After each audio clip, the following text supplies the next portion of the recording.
Warning, this episode contains strong language or mature themes. Parental discretion is advised.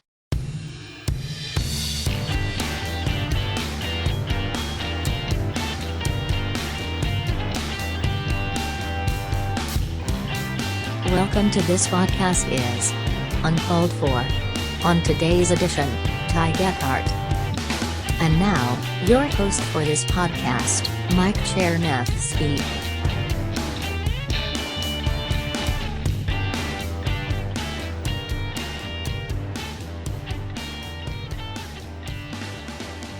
So once in a while, we'll meet people who have done similar things, if not the same thing as we have.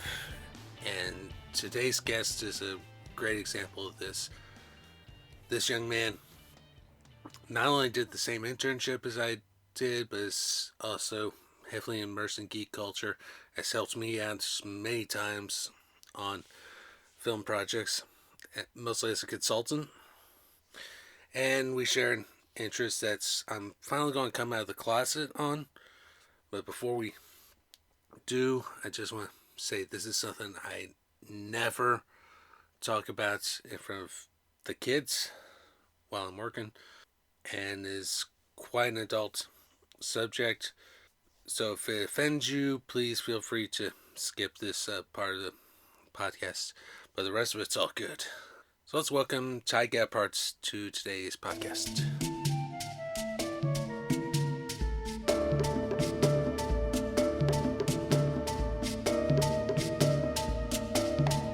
So Ty, welcome to the podcast. Great, thanks. Thank you. I'm glad to be here. So let's start with talking about a few of our shared experiences, and the first one I want to go over is our different internships at KCPT. All right, well, I was at KCPT in 2009 for basically a spring semester. I was technically an intern, and I did theater tech work, basic lights, sets, props, tables, water, the whole nine. They taught me a lot of stuff about how to set up cameras, get the lighting right, how to balance different fields and whatnot. It was fun. And you did your internship under Matt McClellan, if I'm not mistaken. Yep, great guy. Yep. As you know, I did that same internship 3 years after you did, so 2012. And it was also a spring semester. Did they have you do camera work during your... Yeah, I ran the camera. Yeah. I didn't do it much, and one time I accidentally let the camera slip. I remember trying to check some levels, and all of a sudden I get this blast in my ear. Oh my God, what are you doing? And I look up, and the camera's listing to one side. And I'm like, oh. And it actually made it to the final production. I watched it that night. I was like, yep, that was me. My bad. I've had a couple of screw-ups myself, so it's all good. But they're great people. Yep.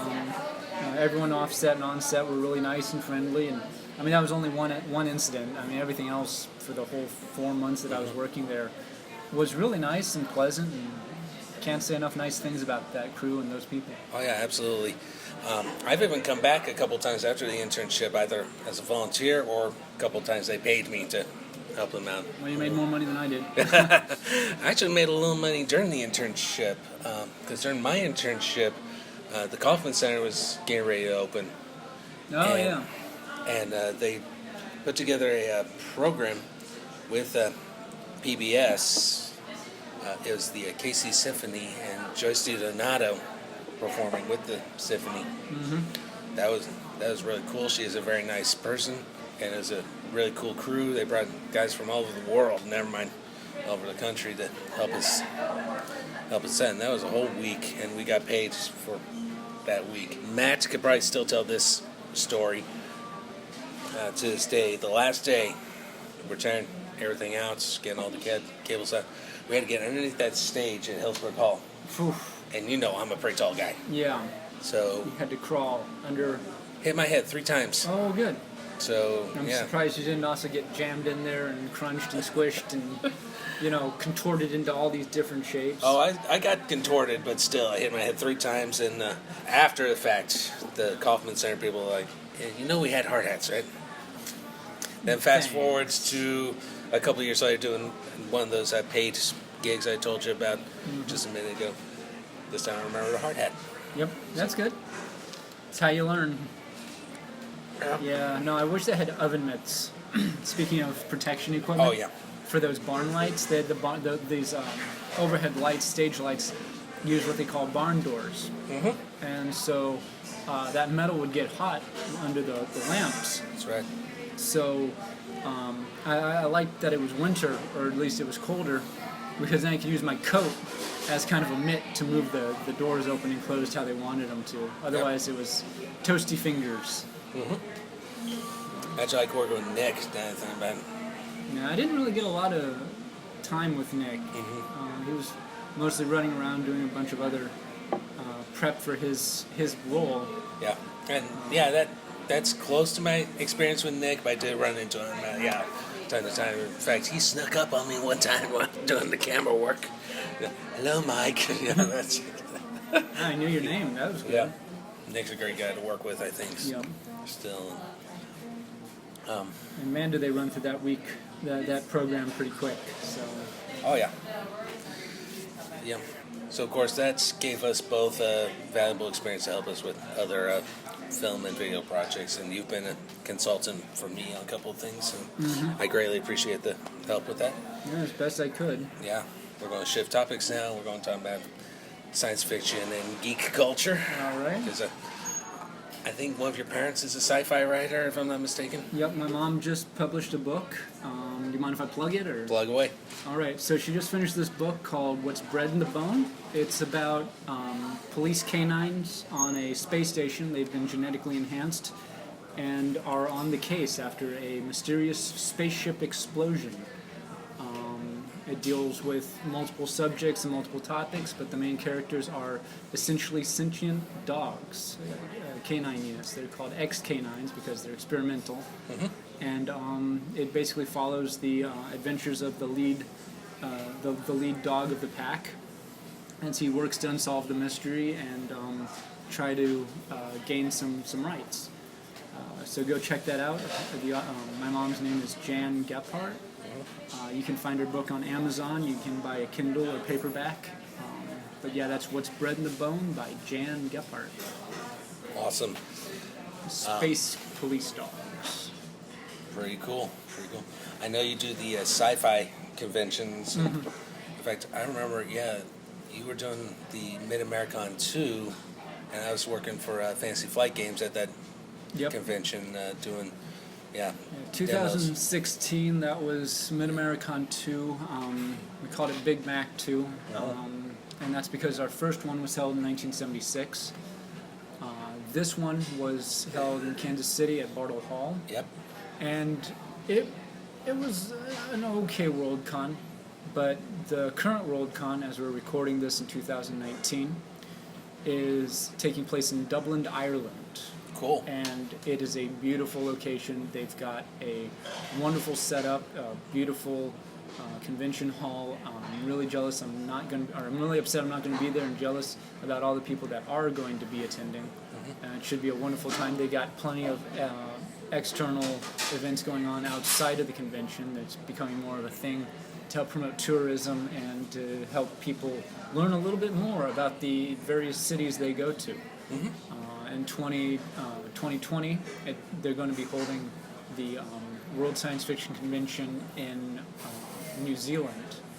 And they've got plenty of options to go visit the sets for Lord of the Rings and other, sightseeing tours along with the convention. So it's a little late to join now, but if you do join as a supporting member, you will get next year's Hugo ballot, which includes multiple books, short stories, digest versions, and art and comic books of all the upcoming nominees for the 2020 Hugos. So it's a great value.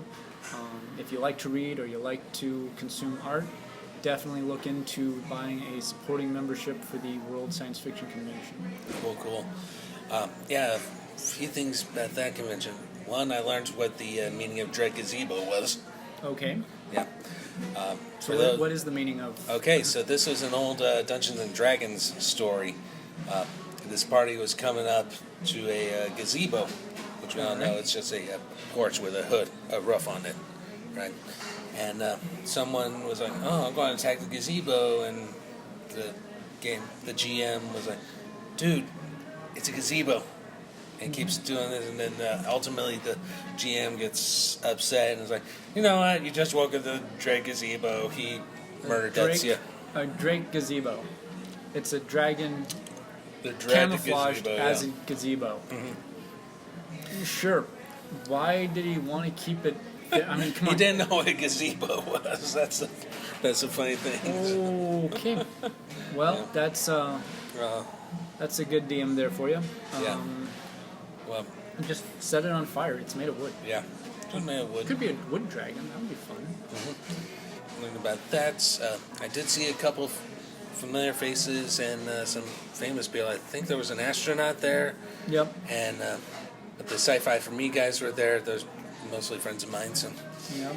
And there was a George R.R. Martin sighting too. Yeah. No, they had George R. R. Martin, Brandon Sanderson, and a whole host of other guests. Tamara Pierce was one of their author guests. They didn't. One interesting thing about this Worldcon was that they didn't have titles for the guests. They just had guests of honor. But they had Tamara Pierce there and a bunch of others. I don't have. It's been a few years, so I don't have the names off the top of my head like I used to. But no, it was a very cool event just to see and be able to mingle with various authors and artists and names in the fandom. There was a bunch of publishers there as well, and a bunch of big name faces that everyone knew. I know my friend Rob Walsh, who is the organizer of the KC Podcasters group and works for Libsyn, by the way. Oh, nice. Yeah, and we are published on Libsyn. Yeah, a little plug there. Yeah, got to plug a little bit there. Yeah, he was there the whole time, and saw a couple of other friends. That's good. Everything. So yeah. So have you been to other science fiction conventions after Worldcon, or? I try to get to Planet Comic Con once in a while. So. All right. A couple of years ago, I did SawsomCon. My friend Mike Tinsley running that. So where's that? That is up near the airport. Oh, okay. Yeah, it's more of an anime convention. Okay, is it in the Airport Hilton there? Or? Is at the Expo Center right there next to it. Okay. Yeah, I don't think he's doing it this year, but that's where it was. So it's a one-day thing? Yeah, it's usually a whole weekend thing. Mike Tinsley, by the way, the guy that got me my chest chop. Nice. Yeah. So what you said that was anime? What I know they have Nakukon here as well. It's in February or March, depending on weather. SawsomCon was early July. Okay. So if it were happening this year, it'd be the weekend we're recording this, or probably next weekend. And so that would be that'd be it's just more anime culture. Right. All right. And not just he managed to get voice actors to come out and all sorts of different seminars and everything. I actually met a couple of those voice actors and everything. Very nice. But you haven't gone to any other conventions like Worldcon or in that genre? Okay. No, and then again, there wasn't Americon 2 under the Worldcon. Yeah, it was put on by the WSFS, or the World Science Fiction Society. Yeah. And they're a traveling organization that goes around all over the world to help put on these Worldcons. But it's connected to a bunch of other regional conventions all over the world that run their own conventions. Here in Kansas City, we have our own called Conquest. I've heard of that. And we hold that every year on Memorial Day weekend. We just passed our 50th convention. Now, there's a bit of timey-wimey weirdness going there. Our 50th year anniversary is going to be in 2 years during our technical 52nd convention. So we're going to have a big blowout in 2021 for our 50th year of conventions. The reason it doubled up like that was because we had a couple of conventions happen twice in 1 year. Sure. But no, if you want to have a good time, come out to Conquest in Kansas City. We hold that over at Sheridan, the downtown Sheraton. Formerly the Hyatts. Yep. So, yeah. Formerly the Hyatt. It's 3 days, starts on Friday, goes till Sunday, and because it's Memorial Day weekend, you get a day to sleep it off. Cool. Or travel home. Yep. So come out, it's a fun time, and there's multiple other conventions held all over the world, all over the world. Just search out science fiction convention or science fiction and fantasy convention and find yours. They're a great time. Yeah, absolutely. And then one last thing we can talk about, and that is something that I'm finally coming out of the closet about, and that is naturism. Oh, that's where you're going with that. I thought you were coming out of the closet. I was thinking something. No, I'm playing. Yeah. So yeah, naturism. That's a fun topic. What all would you like to talk about, or do you want to start with the basics? Oh, we could start with the basics because it hasn't been discussed yet on this podcast. So we do plan on having Mark Parton on at some points in the podcast. We'll talk a little more detail, but now's a good time to just break the ice about it. So, to begin with, naturism is the practice of nude living. It's not a sexual thing, just to get that off the table straight up. Yep. It is about nude recreation. It can take the form of nude recreation. It can be as simple as sleeping with no clothes. In fact, there are probably some nudists out there who haven't been nude, but they just enjoy like a nude weekend, or they go swimming on a beach once a year, and that could be what they consider nudism. Mm-hmm. There is, in America, the terms nudist and naturist can be interchanged. Yep. And so they, but in Europe it's more accepted to use the term naturist than nudist. And the only differences that really come up between nudist and naturist is nudism is more recreational, and naturism is more ethical, social, mental, physical, and psychological lifestyle. Mm-hmm. And it goes a little more deeper into it and is more conscious about the nature around the practitioner, whoever they may be. Right.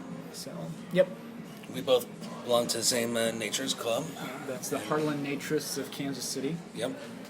We've been around since 1982, promoting family-friendly recreation for members spanning from Topeka to Lawrence and beyond. Yep. We have members reaching up to Nebraska and down to Oklahoma. Yep. So, is there anything you want to know about naturism or want to talk about? Or? So we've done the 101 class. I can tell you that. It's part of the UMKC Communiversity program that was an outreach for residents to hold their own classes and get some promotion for their various topics. I remember seeing everything in the brochure, from gardening to New Age crystal healing. Yeah. Communiversity was a good program. Unfortunately, it seems to have died out. Had to shutter it for multiple different reasons, but mostly because the guy that was spearheading it, Rick, decided to retire. He was an older gentleman. I think, and the folks that followed him just didn't care, I guess. Or just... Because it was a good program. I'd like to see it reinstated. Yeah. Also, you need succession. People to train up and be able to take over once you're not there. Yeah. It's not making yourself redundant. It's making yourself more efficient. True. So, is there anything else you want to talk about on that topic? Or I think we can plug the Heartland Naturists Festival coming up. Plug it. All right. So the Heartland Naturists Festival is a festival the Heartland Naturists hold every year. We've been doing it since basically the inception of the club. It used to be a 5K sun run. And this year we've expanded it to Friday. So it's a Friday, Saturday, Sunday event where we have good time chilling out on Friday, hanging out, potluck dinner, real nice vibe. Saturday we are doing a bunch of events, from life-size board games that are massive to water gun fights. We've got a DJ there, light show, whole 9 yards. There's a luminary walk at the end. On Sunday we wake up, we have breakfasts of various sorts. Sometimes people actually opt for the donuts before the run, but then we go running for 5 kilometers, mostly or completely naked, which is always a blast. And then we go home. Yeah. And Especially when the weather's hot, it's a blast. Yeah. And that's 'Cause I basically remember- the festival in a nutshell. I remember this was before you even joined the club. We did the sun run. Well, we did one sun run close to my birthday in September. Oh, man. And it was freaking cold. Yeah. That would be. Yeah. So, freeze your buns off run. So I know the club has done a more concerted effort to keep it in the summer and especially around nude recreation week. Yeah. So, Yeah, we try to hit either the second or third weekend of the month of July. yep. And no, it's a fun time. So probably by the time this podcast is published, the 2019 H&F will be done with, and Okay. just look forward to 2020. Yep. Keep tabs. Sign up to our mailing list. You'll get monthly newsletters. You don't have to be a member to get that, but it will keep you updated on what we're doing and how we're faring and all the events we've got going on. And believe me, we have a lot of events every month. We have at least 2, if not more, events happening. And I guess one last question about this: outside of Heartland, where's a good place to practice nude recreation in the Kansas City area? Do you think? Well, they say the best things start at home. Yep. And so that's where I'd recommend starting. Depending on how much coverage you've got, you can probably expand that to your yard. Depending on, again, sight lines. That's always a thing. If you have good neighbors, you might get your neighbors included and have a little nudist block party. But, that's a utopia we have yet to recognize. True. Otherwise, you can always go down to your local resort, sign up for your non-landed club, which is a club that doesn't own land. They just kind of float like the Heartland Naturists do. Yep. You can sign up for, like I said earlier, your local landed club or resort that has actual land they use to hold events and sponsor gatherings. That'd be your best bet, and no distance is too far to have a good time, because, dear God, these things are spread out, so Yeah. they have a wide coverage Yeah. Locally, I think Gaia is probably the best option right now. for Kansas City. Yeah. It's about an hour out from the metro. It's rustic, so don't expect too many frills, but they do have a pond and running water, so that's good. Yep. Good day out in the sun with family and friends. Yep. I think right now outside of Heartland, Gaia is the best option. Because it is year round, and almost everyone up there does get naked. So. Yep. And if you're not comfortable with that, it's clothing optional, so you can keep your clothes on in part or in full. Yeah. Although they ask you to keep part of yourself covered at certain parts of the. Yep. Yeah, there are clothing required sections, but that's only on the genitals. Yeah. It's plainly stated and written. You walk in and they have a sign that says, please cover your genitals. So if that makes you uncomfortable, you might want to consider where you go, but that's on you. Yep.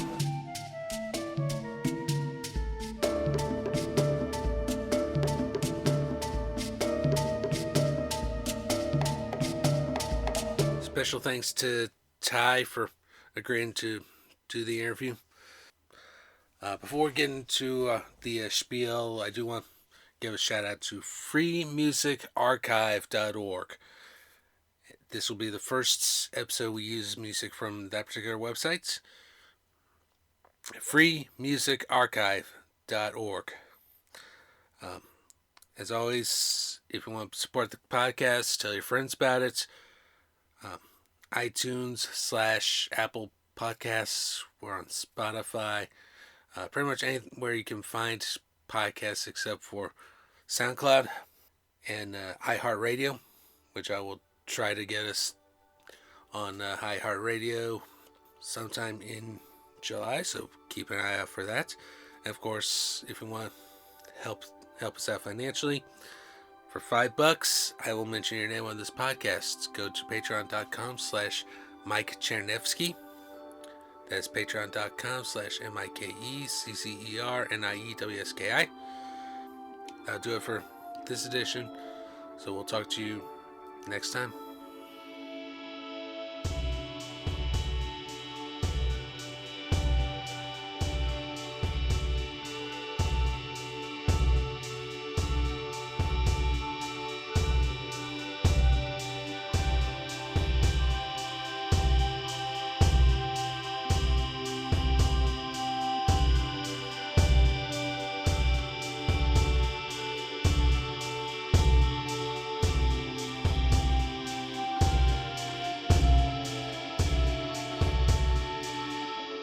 This podcast is Uncalled For is hosted, produced, and edited by Mike Chernevsky.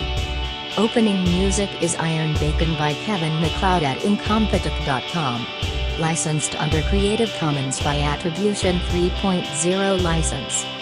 Outro music is Naked Lunch by Jusser, licensed under a Creative Commons Attribution Share Alike 3.0 international license. Additional music included Morocco Sting by Kevin MacLeod at incompetech.com, licensed under Creative Commons by Attribution 3.0 license. If you would like to support this podcast or any of Mike's other creative endeavors, please consider making a donation at patreon.com/Mike Chernevsky.